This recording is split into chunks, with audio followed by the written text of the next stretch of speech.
Hello, hello, hello, and good day, adventurers! Today in the shop we have one of my gauntlets of power. Specifically, this is going to be the Gauntlet of Elemental Power. Specifically, Gauntlet of Elements, but Elemental Power, either one works. It is a very powerful gauntlet in the hands of a weapon-focused warrior. Now, for the most part, a lot of my gauntlets leading up to now have been relatively useful no matter who is wielding it. This is going to be one of the few gauntlets where it's going to be more ideal for a particular type of character than others. Because if you are a caster, you probably are not going to benefit from this gauntlet as much as other characters, because a lot of the bonuses for this gauntlet involves weapons, or specifically a main hand weapon, which wizards and sorcerers and witches and stuff sometimes do end up using, which means they'll just be really powerful when they do it, and they'll be on par maybe with a fighter when they're using it, but they won't be necessarily unstoppable as the others. But there are still some abilities and some abilities on this gauntlet which are going to be useful to everybody. So without further ado, I say we dive right into it, shall we? Let's make big me disappear, little me appear, and let's bring up the document. And here we have the Gauntlet of the Elements. When you put this gauntlet on, you feel your blood flow like water, your bones harden as stone, your movement fast as lightning, your passion burning like fire, and your mind as calm as the wind. Level 1, you get your first ability called Elemental Armaments. Weapons in your main hand gain the shocking special ability. This is what I'm talking about. So, for fighters, for rangers, for rogues, this is probably going to be really, really good, because weapons in your main hand, as long as they're being wielded in your main hand, now gain the shocking special ability, which is an additional d6 of shock damage, which is, if I remember right. It's been a long time since I played, guys, I'll be honest. Level 2, you gain a +1 to your wisdom and a +1 to strength-based skills. Relatively useful for everybody, I'd say. Level 3, you gain a +1 to your will save. Very useful. And you gain an evasive aura ability, which is a spell resistance 5+ character level. This does stack with other forms of spell resistance. This is a really powerful thing, and this is going to be the theme of the abilities that come with this, is that I'm going to be giving some generic abilities that you've seen on other classes or spells or feats, and you're going to be able to stack them together with those other forms that you normally cannot stack these things from, because this gauntlet is about improving the body with elements and not just applying the bonuses with elements. It's about improving them. So evasive aura gives spell resistance 5+ character level, which at level 3, being able to have 8 spell resistance, it's not necessarily game breaking, but it is pretty nice to means that there's a chance, there's an 8 in 20 chance that the enemy, almost a 50% chance that the enemy is not going to be able to hit you with a spell. So very good, very strong. Level 4, you gain Elemental Armor, which is also really, really powerful, and this is relatively good for no matter what character it's on, and that is an energy resistance 5 against cold, fire, acid, and electricity. Very, very big deal, because it doesn't matter if you're a wizard, doesn't matter if you're a fighter, a rogue, a cleric, having these elemental resistances is going to be a huge deal. Hell, just having 5 fire resistance means that you're able to stand, I think, in a campfire without taking damage. You know, it allows you to choose your positioning when a fight really well. Level 5, you gain Elemental Armaments, improves to also add Corrosive to your main weapon, which is acid damage to your main weapon. So now you're doing both shock and acid with your main weapon. Again, really, really great for weapon-focused characters, not so great for your spell-based characters that don't use weapons that often. Level 6, you gain a +1 to your strength, and you gain tough exterior, which is a +1 natural armor bonus to AC. This does stack with other forms of natural armor. because it is improving. It's not necessarily giving you natural armor out of the blue, it's improving your natural armor. So if you have none, it gives you some, and if you already have some, it gives you a little bit more.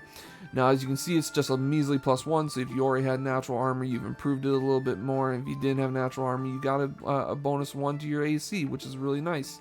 Useful for everybody, in my opinion.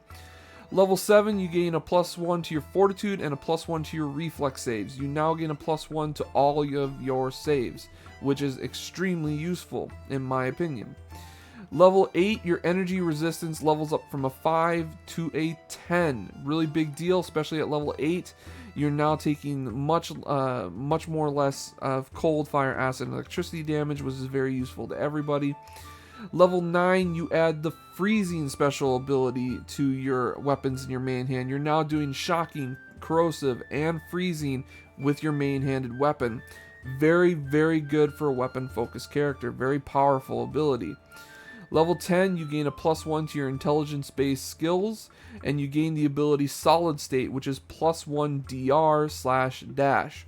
This does stack with other forms of DR. Now, normally DRs, whichever one is higher.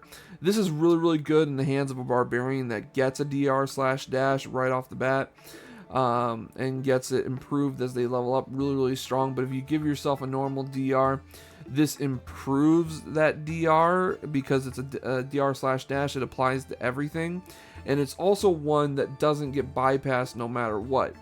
So this is very, very powerful, very useful to all characters. Level 11, your will save increases to +2, and you gain swift regrowth, which is +1 fast healing. This does stack with other forms of fast healing. Now, fast healing is a little bit of a harder thing to get. I think you mostly get it from spells or from character features, like if you got turned into a vampire. But essentially, you'll be able to increase fast healing if you already have fast healing from another source. But if you didn't have fast healing, you're now healing a hit point every turn, which is really big deal, really powerful. It's not actually regeneration. I wanted to make sure that it wasn't too overpowered, so I left it as fast healing. Level 12, your elemental armor's energy resistance increases to 15. You are now even more resistant to cold, fire, acid, and electricity, which is really cool, really powerful. You can duke it out with dragons at your level and still be able to survive their breath weapons.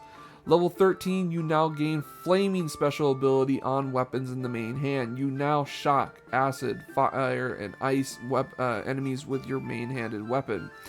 This is really powerful, really strong, because that is 4d6 of extra damage on your weapon, which is not physical damage, it's energy damage.